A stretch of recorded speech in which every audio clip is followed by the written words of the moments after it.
Fenland Chat Hour. I'm producer David, and we have Amanda Carlin with us today. Hello, producer Dave. I said David, didn't I? Yeah, it's producer Dave. I'm forgetting who I am. How are you today? I'm fine, thank you. I feel very happy today. I didn't realise until today, but I was a bit down in the dumps on Monday. Oh dear. Are you feeling a bit better now? Much better, thank you. Excellent. Yeah. I must admit, I've slept better the last couple of days. That's really good. Except that I was woken by someone doing a delivery at 7 o'clock this morning. That's really bad. I think it's got to the point now where I'm actually just going to bed when I'm tired. Oh, that's good. So even though it's like 12:30, 1 o'clock, then I'm not lying there thinking about I should be going to sleep. I'm actually going to bed and actually going to sleep. So I think there's sort of that element of just lying there and being tired but not sleepy.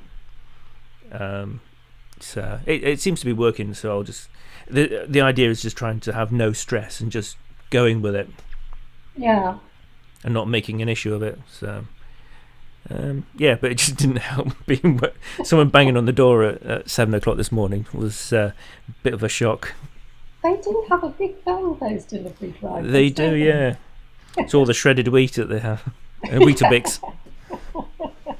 Yes, it's it's been an interesting couple of days. We've had a lot more interest in the podcast. We've got. Have we? Well, you've on your site we've That's got true. people That's wanting to be involved and things, and lots of generally just lots of good feedback, and I've had some as well on my Facebook as well. So it's people are beginning to sort of either comment on what we're talking about or they're sending bits, follow-on pieces. I saw a follow-on piece. Which one? On the Fenland Chat Hour about the key workers. That was. Oh yes, yeah, that was good. Yeah. About so somebody had listened. Yeah, I mean that was talking about PPE and scrubs and things. The call out for people to produce 2,000 scrubs for the NHS for non-primary carers and.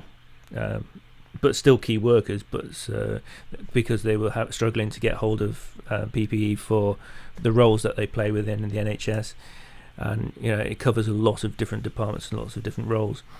Yes. But we have heard that there are quite a few people who've taken on the task. It's quite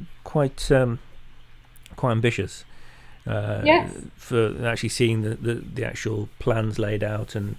The amount of material that's having to be used to make them, so you can get appreciation of how difficult it is to actually manufacture thousands of these things.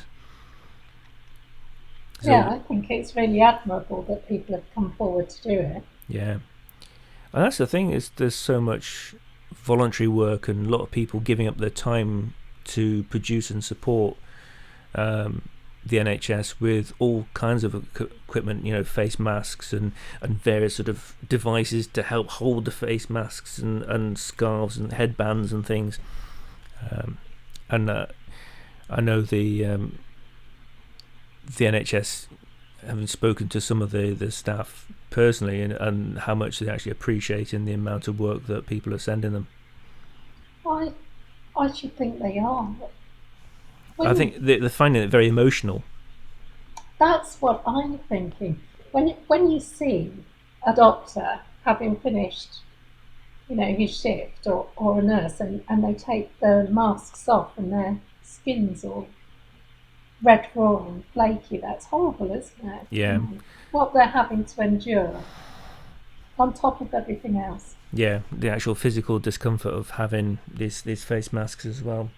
Yeah, I can imagine it is really tough, and it's hot, and it's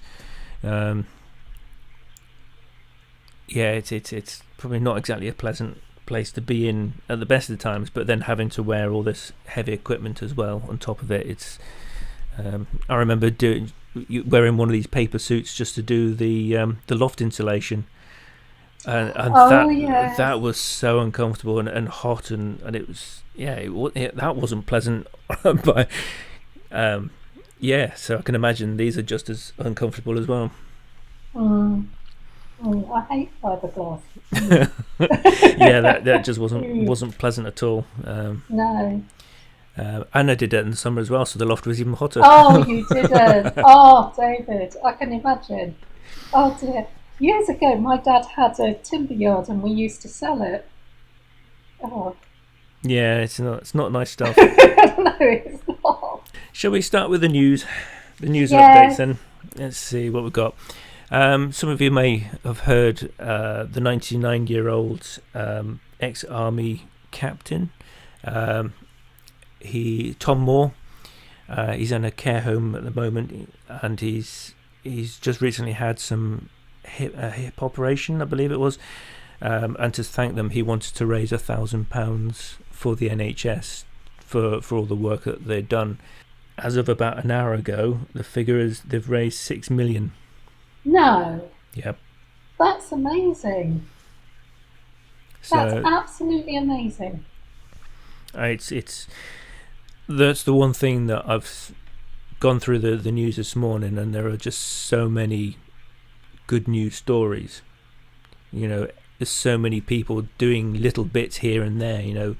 I think there was a girl that had given her lunch money, her pocket money, to the NHS, and all kinds of things where people are going above and beyond to actually support all the main organisations that are working above and beyond at the moment. So there's just so many stories that we can't cover all of them, but this was just such a big thing that's happened so quickly. That is incredible. So I believe there's a girl now who's actually raising her project is now to make everyone to make cards for him for his 100th birthday, which is just coming up at the end of the month. I believe it's either end of this month or end of next month. Oh, that's lovely.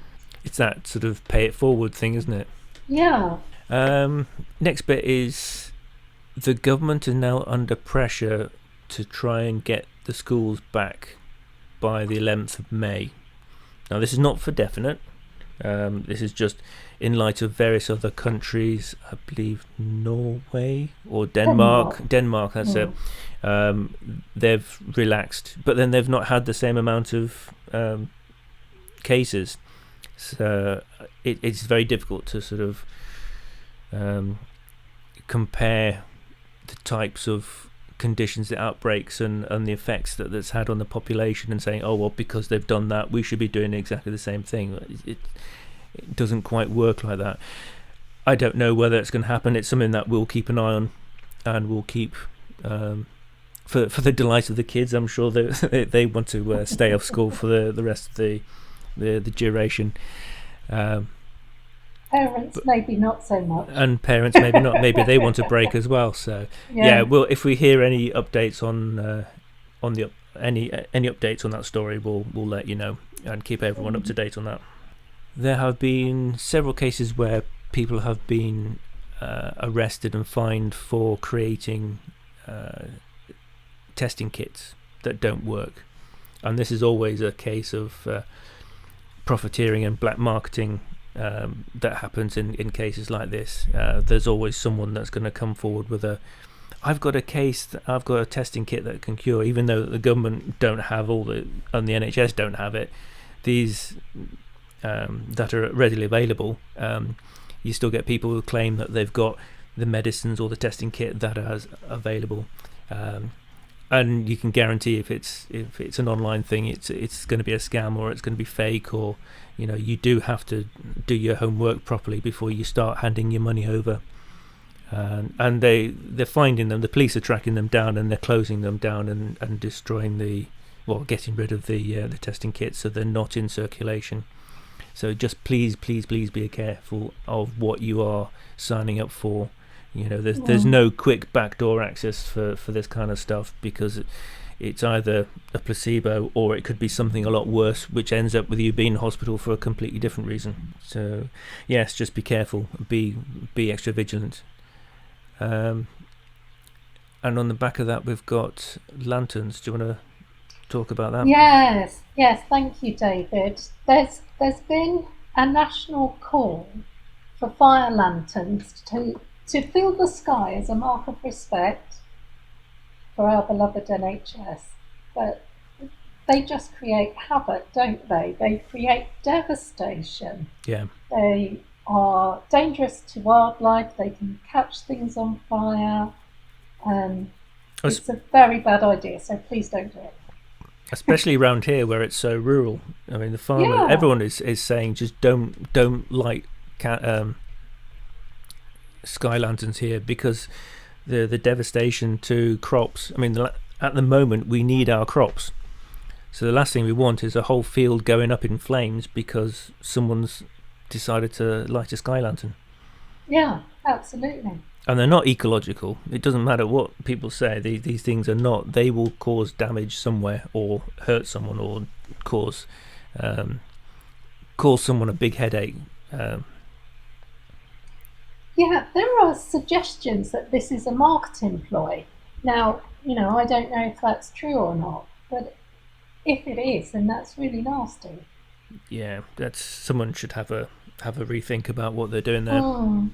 Yeah, so don't just be considerate for the area that we live in, which is very rural. Don't light and send off any lanterns anywhere really. FDC, you've got some about the business. Yes, grants and. Thank you, David. Yes, Fenland District Council have written to all businesses that are entitled to a grant under the government scheme. So if they pay business rates, they would have received a letter if they're under the rural relief scheme, yeah rural relief scheme. Yeah, it's the short small business rate relief and the rural rate relief. They're the ones. Yeah. And recently they have written to leisure organisations that are entitled to a grant as well. Yeah. They haven't heard back from more businesses. Now, you don't automatically get the grant unless you write back to FDC because they need to know where to put the money for a start. Yeah. But they need some information. It's not a huge form to fill out, unusually. They usually are, aren't they? Yeah. Yes, if you've received a notification, send the details back and you get the money fairly quickly when they've approved everything. Yeah. If it's a letter that's been sent out, it will have gone to the business. And if the businesses are closed, then it's a case of make sure that someone is going in and collecting the mail. Yeah, or have it redirected. Yeah. So just make sure that you check your mail because there could be a lot of stuff that's still coming in that's important. Yes, and it could be the difference between you keeping your business afloat with everything that's going on right now. Yeah. And it's funny, actually talking about banks this morning, that some of the banks aren't providing loans for less than 25,000. You're kidding. So if you don't, there was a small business that was being interviewed on the BBC this morning, and he was saying that because he wasn't eligible for the grants because he wasn't a rateable business, he didn't have premises. Bit like myself, which is I can empathise with the guy. So he went to the bank. I can't remember which bank it was, and he said, can I have a loan, just to tide me over for a couple of months, just so that I can just sort of pay the bills and just sort of do some minor bits and pieces. And the bank said, no, you've got to have a loan of over 25,000. They wouldn't even look at it. He said, because you've got other grants and facilities in place, they're not interested in small amounts, they want the big amounts. But he now is in difficulty because he can't get a loan, or the loan would be too big, which he doesn't want to have to be paying £25,000 back, but he's not eligible for any of the other grants. And that's the That's same. terrible. And that's the same situation I'm in. I don't want to get loans out for the chance of not actually being. I'd probably do more harm having a massive loan, but I'm also not eligible to the grant. So I'm basically waiting for the self-assessments, small trader self-assessment scheme that's being done through the government. But I've got to wait till June to see whether I'm actually eligible or whether I actually get anything back from that. Yes. Yeah. Absolutely. So I can imagine that's a massive frustration to a lot of small businesses as well. Mm. So hopefully the banks, a lot of them are just not playing ball. A lot of these applications and grant funding have not been applied for by a lot of businesses. They've only done a fraction of the loans that they promised. I think they said that they would underwrite 300 million for small and medium-sized businesses, and only a fraction of that has actually been opened up. It's terrible, isn't it? Yeah. Really. The banks are often bailed out, aren't they? Yeah. Then they get into trouble. Yeah. And I've also heard that the banks are refusing to actually issue the loans and asking for other forms of underwriting.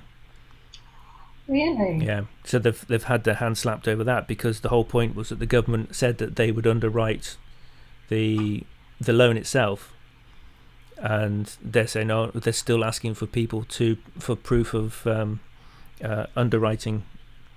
Obviously, like your business or your mortgage or whatever, to underwrite the loan itself. So the bank seems to be putting in more problems than they're actually solving. Well, They've been told to. Yeah, they're making it difficult for businesses to get money, which is not good. It's not good. Sounds like business as usual to me. Yeah. You have some information on homeless. Oh yes.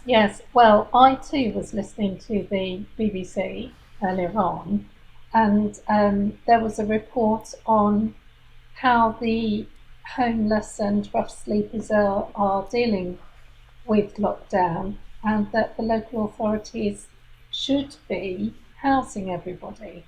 They're not all being housed, no.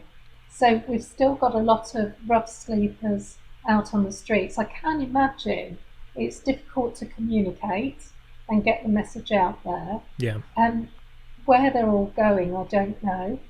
And there are still a lot of landlords evicting, even though they're not supposed to be right now. Yeah. So I don't know if they're evicting illegally. I don't know if there's been a law put in place to prevent that from happening. But I suspect they are evicting illegally without going through the proper due process that they're supposed to adhere to. It's just awful. What happens to people? How are they staying safe, and how is that helping the situation with COVID-19? It's not, is it? No. Because there's the advert on Shelter where they're saying, they're dealing with cases where people are being forcibly evicted because they are NHS staff, and the owners are worried that they are going to bring their virus home. So there's been several cases that we've heard. One was in the first week, and that was, and then, but I know there's probably a lot more cases. That's terrible. It is, and it's frustrating. And I think some of them are obviously casual tenancies, so they're not landlord. They're just someone's offered a room and they're just staying with them. And there's no legal support because it's not an official place of residence or an official lodgings. So they've got no comeback. And so I can imagine that there are some below the radar accommodations where people are being evicted because there's no comeback. They don't have to. But it's a moral thing. It's a duty of care for the people that you're looking after. It's true. It's very true. But there seems to be a small band of people who are only out for themselves, or only looking out for themselves. They don't care about anybody else. But that's going against, like I said earlier, that looking through the news, there are so many good news stories. The majority of people are going above and beyond to actually look after everyone and help people, and the community spirit is actually coming back. People are shopping for each other, people are looking after each other, neighbours are helping each other. And talking about the clap for Thursday, clap for the NHS on Thursdays last week was brilliant. That was the most people actually saw out in the street, and everybody came out, and it was fantastic. I forgot to mention this in the previous. It was very well supported, and people were banging pots and things, and it was good to see. Not everybody was out, but it was a big improvement even from the first one. So, bring on this week. Yes, let's see what happens. Just no firelights. Just no lanterns. You've got a bit about domestic abuse update on what we talked about a couple of episodes ago. Yes. So Cambridgeshire Constabulary have been very clever, and they have. If you're in absolute danger, and you're in an abusive relationship, you must dial 999 and get yourself to safety. When you dial 999, you can now be put directly through to a specialist telephonist who's been properly trained. You dial 55, so 999, then 55 will take you through to the telephonist. Okay.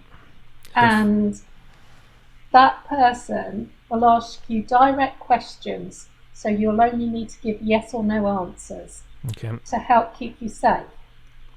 But if you decide to make a complaint online, equally, Cambridgeshire Constabulary have been very clever. They've got a quick exit button at the bottom. Hit that if somebody comes into the room. Yeah. And that will take you directly through to a weather report. So it would be worth acquainting yourself with the page. And knowing where all the escape buttons are. Yeah, that would be certainly worth it. In case anything happens. Because you could be perfectly okay and you just don't know when somebody's going to have a trigger, and I can't imagine what it's like myself. No. And it is worrying for people who are in that kind of situation. Yeah. Especially as we discussed this last time, you're now even more vulnerable because you are all in together. Yes. Yeah, it's not nice. Please call someone, talk to someone if you are in this situation. There are people who want to help. Yeah, they want to help, especially at the moment. Okay. Well, going from sad news to just as much sad news. We'll just look at the daily stats. We have now got over 2 million cases worldwide. Have we? Yeah. Number of cases in the UK as of yesterday is 93,873, and the deaths have just nudged over 12,000 with 12,107. We obviously are now getting information now from the Office of National Statistics where deaths related from COVID-19 in care homes and other locations are now starting to be added to the not the daily figures now, but backdating them to the dates that they happened, so it gives a more real reflection on how many fatalities have happened. As you can understand that we were talking about this just before the show, that if you die out of hospital because one, you haven't had a test, so you're not classified as registered as a COVID patient, if you die, then a doctor has to then sign you off to say that you have died, and then that then is paperwork that you have to raise, or the family has to raise and put into is it is it Kew House, Kew Gardens, the basically the registry for it's Kew Gardens. Kew Gardens, where you have to register all your birth, deaths, and marriages, and then the paperwork goes through that system, and then the workers that are there have to take all the latest deaths and actually go through each individual record, specifically looking for death by COVID-19, and that's all done by hand or by eye, physically having to go through each of the files. So it's taking a number of days, or it takes a number of days to actually collate this information before it can then be added to the update. So you're not going to get an accurate daily update where it covers every single form. So that includes care homes and people who have died at home or people who have died in other non-specific locations. So because they were talking about in Scotland at the moment, and only 62 or 69% of all those who have died in hospital. So that's still quite 62%. Yeah, I think it is 62. Yeah. So that's still a lot of. It is 38% that are still unaccounted for or not directly accounted for in the statistic. So although we're looking at 12,000 yesterday, we're probably looking at maybe 14,000, which is even more worrying. But that will be adjusted over time, and that's putting us up with over France, or certainly on a par with France at the moment with their statistics. And I can see us overtaking Germany at this rate, and moving up. So we're still 6 at the moment, but it's not good at the moment. No. So the idea of opening up schools and going back at the moment is quite worrying. I find it. I'm a school governor. I find it unthinkable, for the sake of the staff and the children, really. Yeah. That I believe strongly and passionately in education, but I also believe strongly and passionately in safeguarding children. Yeah, and it should only be the ones that are children of key workers who need to go to work, that have to be kept safe, and have. I mean, it's not so much the schooling; it's just having them to go somewhere that's safe, so they're not on their own during the day. Yes, yeah, absolutely. Yeah. Okay. Well, let's lighten the mood a bit. Let's go to our resident local, Doris, and find out what Doris is up to. Oh, thank you, David. Yes, Doris is reminding everybody in Fenland that the bins this week are out a day later than they usually are, because we have bank holiday on Monday, and next week they go back to normal. And there was some confusion because Fenland District Council had previously issued cards, but they kept this week the same. The same dates instead of with the usual change. So, yes, last night Doris put a message out on Facebook and people were coming back and saying, no, it's not that, and I've already put my pin up. No, Doris is right. Doris is never wrong. Exactly. Yeah. and it's always a day behind with bank holiday Monday. It is, isn't it? Yeah. And it's green bins this week. It is, yes. Doris is also asking Fenland residents to think about the 75th anniversary of VE Day. So that's coming up Friday the 8th of May this year. Yeah. And Doris seems to think we'll be in lockdown. Well, isn't that's a bank holiday as well? Yes. So it marries up nicely, doesn't it? It is. For key we can have another day off. We can. So Doris is calling for a stay-at-home celebration, and she's suggesting Union Jack bunting to adorn houses, and bears wearing Union Jack outfits in the windows, 40s music to be heard in communities, Yeah. sandwiches and jelly and ice cream. Now that sounds like fun to me. And Doris was saying perhaps children could look at the difference between clothing in the 1940s and 2020. How do they differ? And children might like to dress up for VE Day as soldiers, airmen, sailors, farmers, and or if they're girls in the glamorous fashion that was the 1940s. Yeah. And we also have food rationing as well.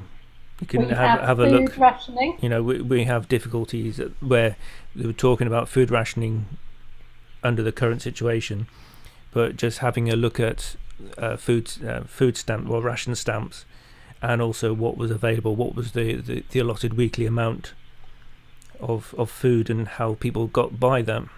I think that children, that's a really good point. I think children would really find that interesting, and perhaps cook a meal with a ration pack. Yeah, what can you actually make with tin of spam?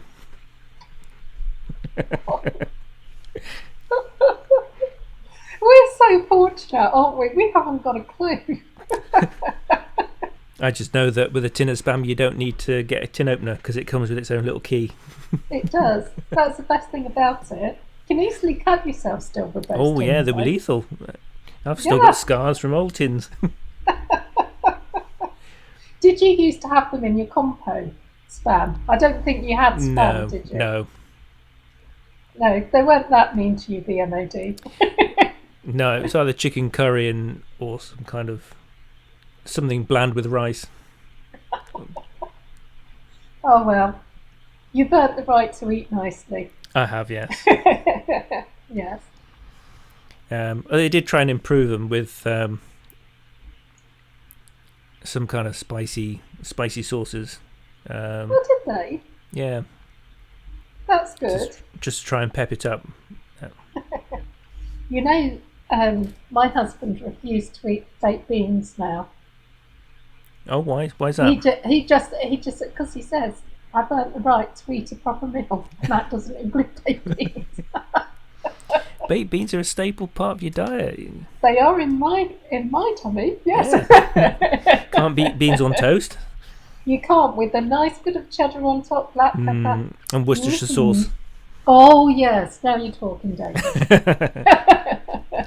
Okay, let's have a look at life with lockdown, which is where we sort of just discuss some various offbeat stories. I thought it was quite interesting. In our last episode, we talked about ecology. Yes. And how life could change for the community regarding animals and plants, and how the impact of not having cars and not having people out and about having an impact on wildlife. And I thought it was quite funny because the BBC ran a story that night on exactly the same thing. They keep copying us, don't they? We're sort of we're leading the trend on news stories, and they were telling people to look into the garden and spend more time there and watch things like squirrels and badgers and foxes and hedgehogs. And they're saying that hedgehogs will do better this year because there aren't as many fatalities on the roads because they can cross. Of course. They've got a higher percentage of chance of actually making it to the other side. Yeah, no squidgy hedgehogs. No. That's good. So, yeah, you can either see things changing. You know, you get swarms and plagues because something has changed in the life cycle of the insect. Either a predator has either decreased or something else has become more abundant. So it's wondering in 6 months' time what's going to happen. Are we going to suddenly get plagues of flies or a certain? You know, it's very difficult to predict what's going to happen as a result. But it's certainly worth keeping an eye on. Yeah, it definitely is. We've got the result of the Carwash poll. What were the results? That's interesting. We, just so that if you haven't heard from the previous week's poll, we did it was something that came up where I saw someone washing the cars by hand on the street, and it would just sort of raise the issue of when it talks about lockdown, what you can and can't do. And I couldn't find anything that specifically said you could or couldn't. There was lots of things about saying that you should make sure that the inside of your cars are decontaminated, because either lots of people are in there and or using the car or driving, so you need to make sure that's hygienically clean. But nothing about the outside. So we did a poll, and in total we had 13 people said yes and 5 said no. Oh, that's interesting. So the majority, almost 2/3, 66% said, if my maths is right, it's at least 60% said yes. So it was the majority went in favour for actually washing the car. So I do think there's provisos in there, though. There is, yes. Mm. I think if you're doing it, you still have to make sure you are adhering to social distancing, making sure that you're not on the pavements and you're blocking or hindering other people who are passing. If you're washing on the street, if you can take the car off the street to wash it, then that's preferable. And yeah, just don't get in other people's way, and keep yourself safe. Yeah. Well, I found it really interesting when you were saying about running. Mm. You know, where you can have somebody in front of you running. They might be keeping to the 2 metre restriction, but they sneeze and you can walk it into their cloud of sneeziness. Yeah. Yes, there's the report that's saying that if you do sneeze and you're either running or jogging, it sort of sprays out, and someone behind you, certainly within 2 meters, will run straight into that. Yeah. But it's that, you know, doing modelling of airborne,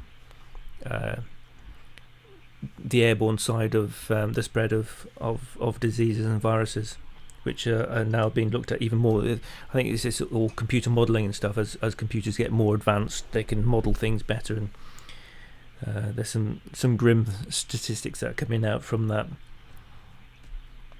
If you saw the modelling, you just wouldn't want to go to a supermarket, I'll tell you that. No, I believe you. It's I do think it's important. This is the whole thing. It's important to be informed of everything, isn't it? Then you can make choices. But some of the information that's out there, it's like, we watched the news last night, and my husband said, I'm all COVID out. Yeah. I can't take any more COVID. You do. I mean, that's, you know, just as a wellness thing, and it's just make sure that you have a break from listening to the news. Yes. You know, have some downtime. Absolutely. You know, I make sure that I watch comedies at some point, or just sort of at the end of the day round off with something like Mock the Week or something on Dave, because Dave is so good. They're doing this calm campaign for laughter or something. I can't remember what the actual acronym stands for, but basically they are trying to make sure that they provide enough material for people to find that's good. that there's a lot of either comedy or humour or something that people can enjoy, to try and raise the wellness of people. So yeah, if you try and, you know, you watch the news, it is grim. There are some stories that are good, but it can be quite an emotional trip just watching the news. It can, can't it? So just try and make sure at some point that you do look after yourself and your well-being, and watch things or listen to things, listen to music, or just things that sort of just tries to lift your spirit, just makes you feel a bit better. Yeah. Don't spend all your time just on doom and gloom, because you need to get through it, and you've got to look after yourself as well. You have, haven't you? You know, I really like a comedy, but a lot of people like to watch a documentary, don't they? Or yeah, it's just taking your head away, isn't it? Yeah. something that's either factual, something light-hearted, or just something that's just completely removed from what we're having to deal with. Yeah. Or even go and play a computer game, just something that just sort of just takes you away for a short period of time. Computer games are good. Yeah. Hmm. Go and kill some aliens. Yeah. Space invaders. Exactly, yes. I've got a couple more stories. Do you got anything you want to add at the moment to... No, not at the moment. Okay. I'm interested to hear your stories. Okay. Did we find out who the listener is from Virginia? Did they come back to us, David? Not heard. Well, they may not have heard the show yet. That's true. That's a good point. The fact that we are talking about them, I'm sure they'll be pleased. Hello, listener. It Yes. might actually. It's got one location, but double. They're either listening to it twice, or there's two people, and both of them are listening. And this is going to really freak them out. So they're going to be saying, remarkable. So they're going to be sat there in their house listening to the podcast, going, "They're talking about us again." But I've actually got a top 10 list of all the places, and I do have to apologise, because I said last time that the top end of Fenland weren't watching or listening, and that's not true. Actually, we've got the stats. So, in at number 10 is Waltham Cross. Really? Number 9 we have Stamford. Right, that's good. Number 8 we have Thrapston. Okay. Which is, yeah, fair enough. 7 we have Kings Lynn. Interesting. 6 we have March. That's good. So big shout out to the March. Yes, March, massive. Number 5 we have Ramsey. Good. 4 we have Huntingdon. Right. So there's a few listeners there. 3 is the people in Virginia, so big shout out to them again, because we really appreciate it, and to everybody listening. Number 2 is St Ives. Right. And number 1 is, can you guess? Wimbledon. No. Chatterers. No. Chatterers. No. But it is Fenland. It's Wisbeach. Really? Yep. Oh, right. Well, that's really interesting, isn't it? It's a huge number of people from Wisbeach are listening. Hello, Wisbeach. So a big shout out to Wisbeach and everybody else that we mentioned. And there are other places. There's places in London that have been picked up as well on the list. But yeah, it's obviously we don't know who's listening, but we just get a rough location of where people are. I mean, that's not probably taking into account that it's probably merging in with the statistics of where people are listening are being incorporated in others. So when it says Ramsey, it possibly means Chatteris, and when it says March, it might be Wimbledon, and so it's just the surrounding areas of each of those places. So. Yeah, well, that's very good. That's really, really good. Thank you. And we do appreciate everybody that's taking the time to actually listen. I know I do listen to the odd podcast, and I use it to go to sleep at night. So maybe this is a cure for insomnia for some people as well. Informative and medically sleep-inducing. I watch it when I need a horror show. No, it's quite good. We're getting better, I think. We are. We've kind of we've found a format that people seem to accept. Yes. And it's we're not getting negative comments, which is quite interesting. We're not. Yeah. Which is surprising, but that's fine. It's just nice to get that we are getting feedback at all, and people are actually making the effort, and we've got people who want to join as well. Yes, that's good as well, isn't it? Yeah. So we've got people who want to be interviewed, and people who actually want to be part of the show. So stand by for possible changes. They can take my job. Mhm. No, you're very good, David. Yes, I was gonna say, how do you feel with running an episode? Scared. Scared. But what I'm liking about this is we're learning all the time. Yes. This is new to both of us, isn't it? And you're far more experienced than me, obviously, David. And we wouldn't be able to do this without you or your expertise. But it's been a learning curve, and it's really interesting. And I'm finding it a really productive use of my time personally. I feel I'm growing as an individual doing it, which is wonderful. Yeah. And also helping people at the same time. It's like win-win, isn't it? It is, yeah. Yeah. I mean, we've suddenly got a mass of people who suddenly become presenters and podcasters and things. So we're not the only ones. There are plenty of others out there. We're not presenters. If you don't know, I run my own video production company, so I'm quite happy to be behind the camera, filming people or editing the work, and so I quite happily keep quiet and keep out the way and not in the limelight. So this is a complete role reversal for me, to actually be sat in front of the camera or the microphones and actually doing something on a regular basis. And I know this is nothing that you've ever done before, is it? It's not something. No, not at all. It was just something that was just came about because we both had the same sort of idea, that we just wanted to make sure that people in the Fenland area that wanted had access to all the latest information, because we know that Fenland gets bypassed so many times when it comes to news and Really media. does, doesn't it? You know, it's even, you just have to watch the BBC or the ITV News, ITV Anglia.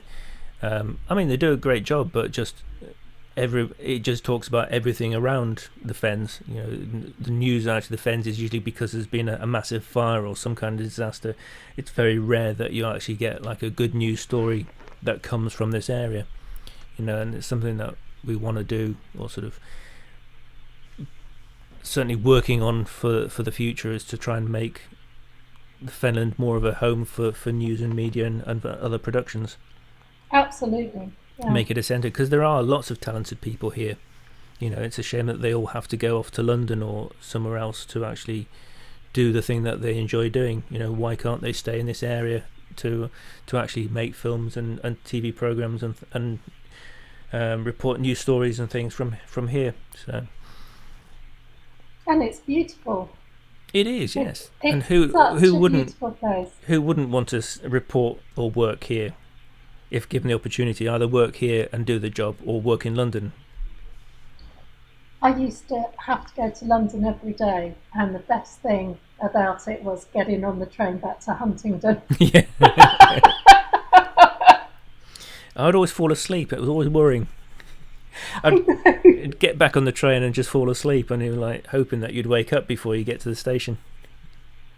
And David, you never wanted to be on the last train, did you? No, I've done that a couple of times.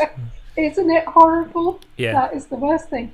One of our directors, we used to stick a post-it note on his forehead. Please wake. Yeah. Push him off. Yeah. A couple of last little bits. We have, for things to watch on TV, we've got the new third series of Killing Eve has brilliant. started Yes. on Monday, so I think you can download all of them on BBC iPlayer, or they'll just be shown week by week on television. So if you like your Killing Eve fix, that's back on our screens again. So I'll be looking forward to watching that. And just some random lightheartedness, America have decided that they want to mine on the moon. A what on the moon? Mine. A mine on the moon. They want to mine it for all the natural resources. So okay, Let's stop funding WHO so we can put a mine on the moon. Yes. Without getting too political, I'm talking about other countries' politics, but yes, I think that was a bit sad that America have decided that they're going to reduce the amount of money they're funding the World Health Organization, because they've just got so much on at the moment. The last thing you need is less money to do the job. Yeah. So it's a shame, but there's some really weird stuff coming out from America at the moment, with the politics and what Trump is saying. He's having some major meltdowns at the moment. Really is having meltdowns, yeah. He's struggling and really doesn't get on with the press at all. No, that's evident, isn't it? Yeah. But you know what's good? What? The press do report it. They stand firm. Yes, don't they do, and that's the thing. There's a couple of the journalists and the American journalists have got to take their hats off, because they actually stand there and keep pressing the issue. And I think, considering the number of journalists have been thrown out or barred from the White House press conferences, so the fact that they're carrying on challenging and asking questions, hats off to them, because that's not an easy job. No, it's not, and I can imagine President Trump can be quite intimidating. That's my imagination. Yeah. Saying that he certainly looks at it. If you're, you wouldn't want to be on the receiving end of one of his tirades, but no, you wouldn't, and you wouldn't want to be in a position where you have to be dignified in that situation as well, because it's very difficult, isn't it? Yeah. To always remain dignified. So I appreciate what they do. Yeah.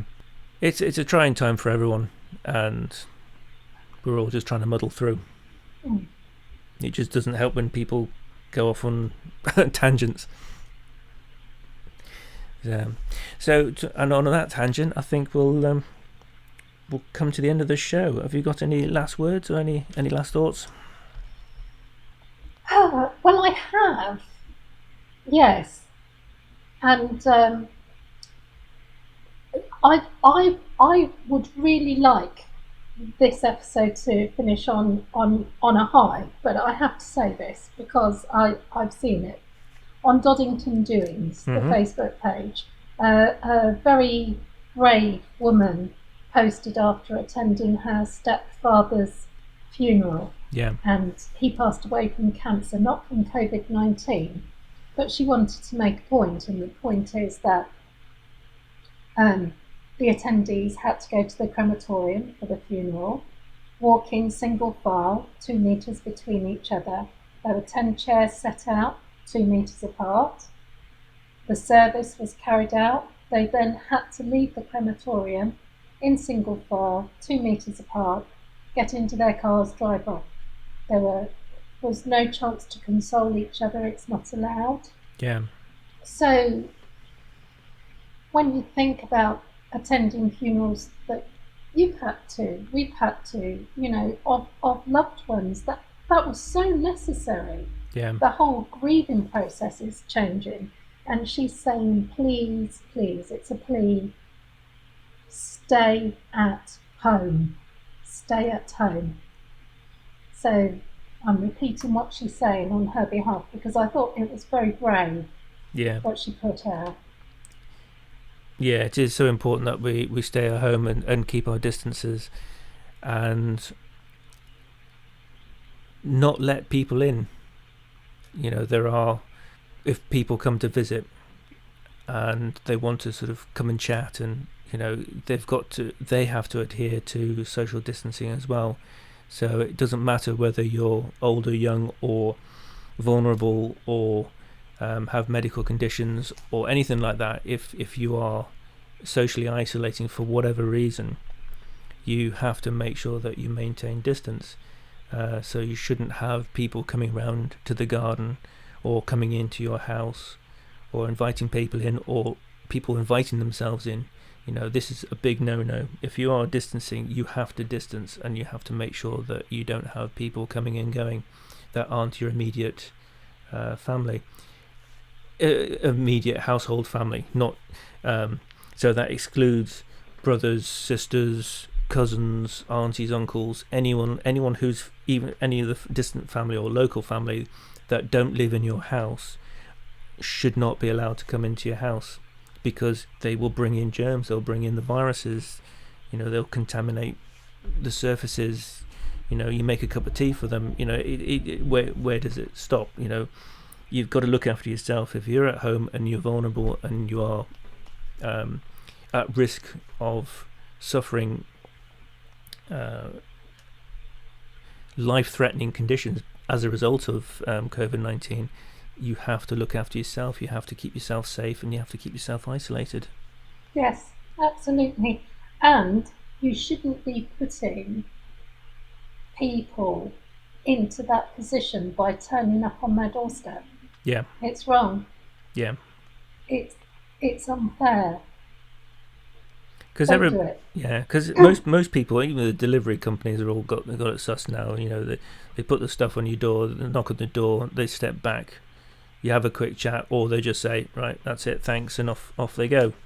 It's job done. Take a photo now, don't they? They take a photo. I've got a, what do you call it, a routine now.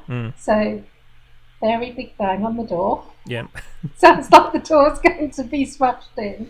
And I go to the kitchen window, so I can open the kitchen window. I've got the sink in front of me anyway, so I've got the distance there, and they just put the item down and they photograph it and they walk away. Yeah, it's really good. But if somebody came to my home and wanted to come in, that's what I would do. Just open the window and say, no, you're not coming in. Yeah, if you don't recognise them and you don't know that someone's coming, and it's not like the postman or the usual parcel deliveries. If it's someone that you don't recognise, even if they have a lanyard, either put a chain on the door or just something just to stop them, because you don't know if it is people trying to scam or just trying to take advantage of vulnerable people. So until you've identified who they are and what they're doing and why they're there, exactly, just try and think about security and safety as well. Do you know, David, that does actually bring us on to one other thing. Okay. I had forgotten. Royal Mail. Mm-hmm. They've got thousands of vacancies. Yes. So Royal Mail have got thousands of vacancies. I think it was 11,000, wasn't it? Something like that. It's quite a significant amount, yeah. So they're looking for recruits. If you're looking for a job or some extra income and your contract allows it, if you're furloughed, contact them. And they're paying £11 an hour, apparently. Yep. But the interesting thing is, people who are in quarantine at the moment, a lot of our local postmen, they are collecting mail from people's houses and posting it on their behalf. Oh, not brilliant. all of them are Not doing all of them, it. yeah. It's on a case by case. Yeah, it's not procedure, so people aren't going and meeting them at the door or anything like that. Yeah. But if they've got somewhere safe to leave the post and your postman has already said, yes, we'll do this for you, then yeah, they're helping, which is lovely, isn't it? That's going above and beyond. It is, yeah. Mm. That's brilliant. That's some good news, some positive news to finish on. Okay, well that's it from me. Is that everything from you? It is, thank you, David. Yes. I think we'll wrap up now because that's on the hour. So, look after yourself, stay safe, wash your hands, don't let anybody in, keep safe, look after your neighbours, all the usual good stuff. Anything from you? No, except have a lovely rest of the week until we record again. Yes, and remember to go out on Thursday night to clap for the NHS and care workers and other key workers as well. For our heroes. Our heroes, yeah. Mm. Right, well thank you from me. And thank you from me. Goodbye. Goodbye.